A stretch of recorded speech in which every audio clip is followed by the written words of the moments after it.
जम्मू कश्मीर के पहलगाम में हुए आतंकी हमले के बाद भारत और पाकिस्तान के बीच तनाव की स्थिति देखी जा रही है। इसी क्रम में भारत ने सैन्य गतिविधियां तेज कर दी है। केंद्रीय गृह मंत्रालय ने देश के 244 शहरों के लिए सुरक्षा को लेकर के कल 7 मई को मार्क डील के लिए एक निर्देश जारी किया है। इसमें छत्तीसगढ़ के दुर्ग शहर भी शामिल है। कल दुर्ग शहर में मार्क डील कराया जाएगा। इस संबंध में दुर्ग के कलेक्टर ने जो है शाम 6 बजे बैठक बुलाई है और इस बैठक में जो है मार्क डील को लेकर के चर्चा की जाएगी। इस दौरान जो है सायरन बजाया जाएगा, जो डिफेंस के तरीके हैं वो बताए जाएंगे और सायरन बजाया जाएगा। और इस सायरन के दौरान आम नागरिकों को जो है एक सुरक्षित ठिकाने पर चले जाना है। इसके अतिरिक्त जो है ब्लैक आउट भी किया जा सकता है। ब्लैक आउट की स्थिति में लोगों को पैनिक नहीं होना है, घबराना नहीं है और उन्हें जो है एक समान प्रक्रिया मानकर उन्हें अपने घर के अंदर में चले जाना है। इस दौरान जो है कि डिफेंस के जो भी अधिकारी होंगे वे आम जनता को सुरक्षा के तमाम उपाय बताएंगे कि किस तरह से भारत और पाकिस्तान के बीच जब युद्ध के हालात निर्मित हो जाएंगे तो कैसे उन्हें बचाव करना है, छात्रों को कैसे बचाव करना है, आम नागरिकों को कैसे बचाव करना है। सिविल डिफेंस के सभी तमाम तरीके इस मार्क डील के दौरान बताए जाएंगे।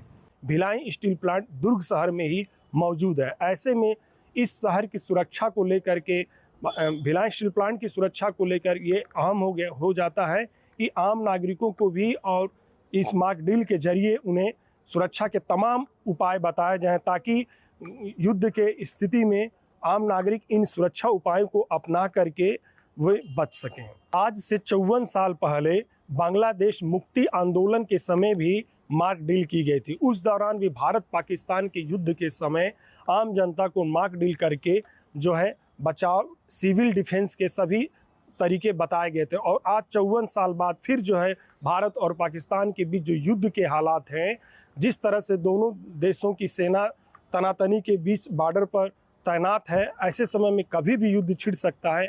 ऐसे में फिर 1971 के बाद मार्क डील के माध्यम से आम जनता को बचाव के सभी तमाम उपाय बताए जाएंगे। पहले तो मेरी लोगों से अपील है कि कोई भ्रामक मैसेज ना फैलाएं।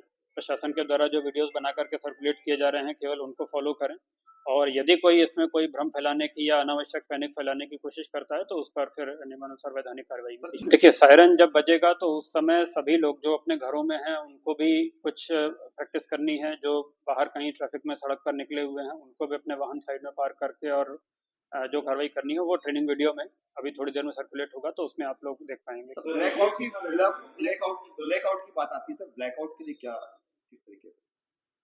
ब्लैकआउट शाम के समय है। ब्लैकआउट एक्चुअली ड्रिल का टाइम 4 बजे का है तो 4 बजे तो उजाला रहता है तो उस समय ब्लैकआउट जैसी कोई बात नहीं होती है।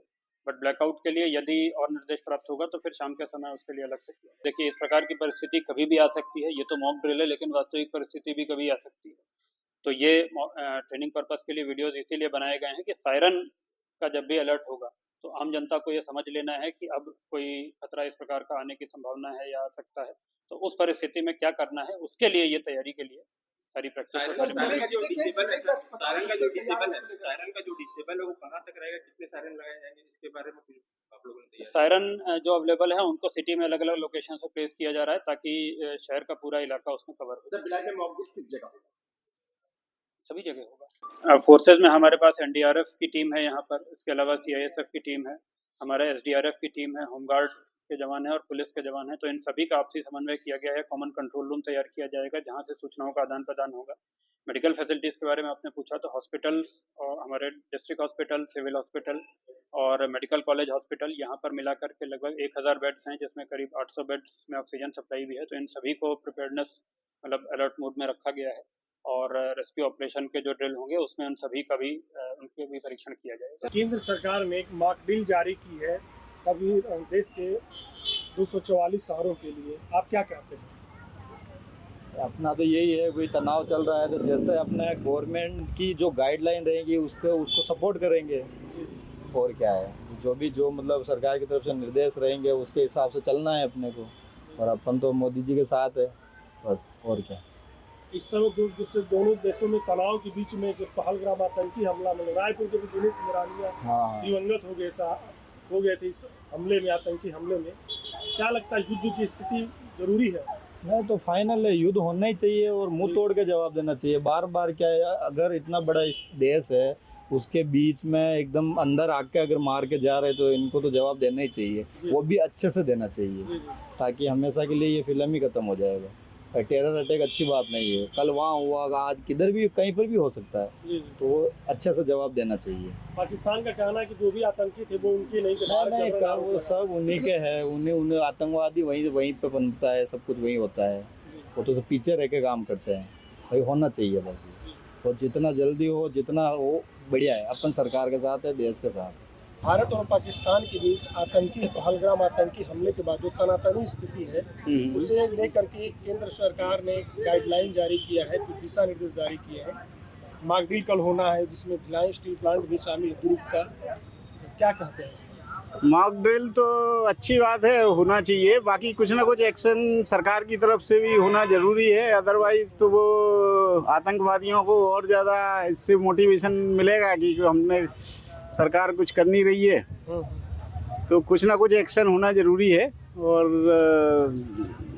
किसी ने पाकिस्तान लगातार उनको आया हुआ है लेकर के, जिस प्रकार सेना बॉर्डर नहीं, पाकिस्तान ने क्या किया क्या नहीं किया पहले तो आप उसको पता करके उस पर एक्शन होना चाहिए, और बाकी आतंकवादियों के साथ जरूर होना चाहिए, उग्रवादी जो हैं उनके साथ, कि कुछ ना कुछ एक्शन सरकार को लेना चाहिए, कड़ा निर्देश उनको जाना चाहिए। अभी क्या लगता है मोदी के नेतृत्व में हाँ संदेश जाएगा? होगा कुछ ना कुछ तो होना चाहिए। युद्ध के बारे में तो मैं कुछ नहीं बोल सकता, वो तो सरकार का निर्णय है, बाकी कुछ ना कुछ एक्शन ऐसा संभावित है कि मोदी जी कुछ ना कुछ एक्शन जरूर लेंगे, बाकी और होना भी चाहिए। लगता है पाकिस्तान के ऊपर क्या होना चाहिए, कार्रवाई होनी चाहिए कि नहीं होनी चाहिए? पाकिस्तान के पहले तो पाकिस्तान का हाथ अगर है उसमें तो होना चाहिए, बाकी वैसे भी अगर हाथ नहीं भी है तो एक अलग उसके लिए अलग एक्शन प्लान होना चाहिए सरकार का। अगर हाथ नहीं है तो फिर पहले तो आपको आतंकवादियों को मतलब निर्देश देना जरूरी है, सबक सिखाना जरूरी है।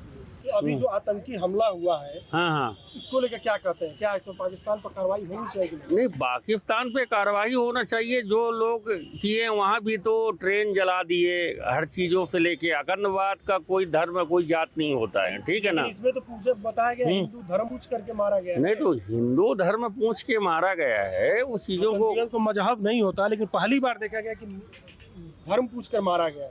नहीं, धर्म पूछ के मारा गया है उस चीज़ों से, लेकिन उन लोगों के उपद्रव रहते हैं। देखो, हर राजनीति जो रहता है अपनी अपनी रोटी फेंकने में लगा रहता है, ठीक है ना। आप ये पाकिस्तान के ऊपर कार्रवाई होनी चाहिए कि नहीं होनी चाहिए? नहीं, पाकिस्तान पर होना चाहिए, जो लोग किए हैं उनके पास होना चाहिए। हकीकत तौर पे पाकिस्तान भी एक देश है, भारत भी एक देश है, लेकिन वहाँ पे जो आतंकी है ना, आतंकी का कोई मजहब नहीं होता है। वहाँ पर कुछ लोग जो रहते हैं तो वहाँ पे अपने रोटी राजनीति फेंकने के, चाहे कांग्रेस हो, चाहे पाकिस्तान के आतंकी संगठन ने हमले करने का लिया है। हाँ, एफआई का जो संगठन है वहाँ का पाकिस्तान का संगठन है, लेकिन हकीकत तौर पे जो वहाँ पे हो रहा है ना, तो वहाँ भी ट्रेन जलाई गई, कई चीज़ों से। पाकिस्तान भी तो तबाह है ना, वो चीज़ों से है। लेकिन कहने का मतलब मेरे ये है कि कहीं भी अगर युद्ध का होता तो दोनों देशों का क्षति होता है। हकीकत तौर पे युद्ध से मतलब वो उपाय नहीं है, दोनों देशों की क्षति हो सकती है। हाँ, पर्सनल जो भी है, आतंकी अगर हमले हो रहे हैं तो वहाँ पे जाके जैसा भी है तो वहाँ समझौता करना चाहिए, कई चीज़ों रहती है। अगर आप ये वीडियो YouTube पर देख रहे हैं तो हमारे चैनल को सब्सक्राइब करें और बेल आइकन को दबाना ना भूलें। अगर आप Facebook पर ये वीडियो देख रहे हैं तो हमारे पेज को लाइक करें।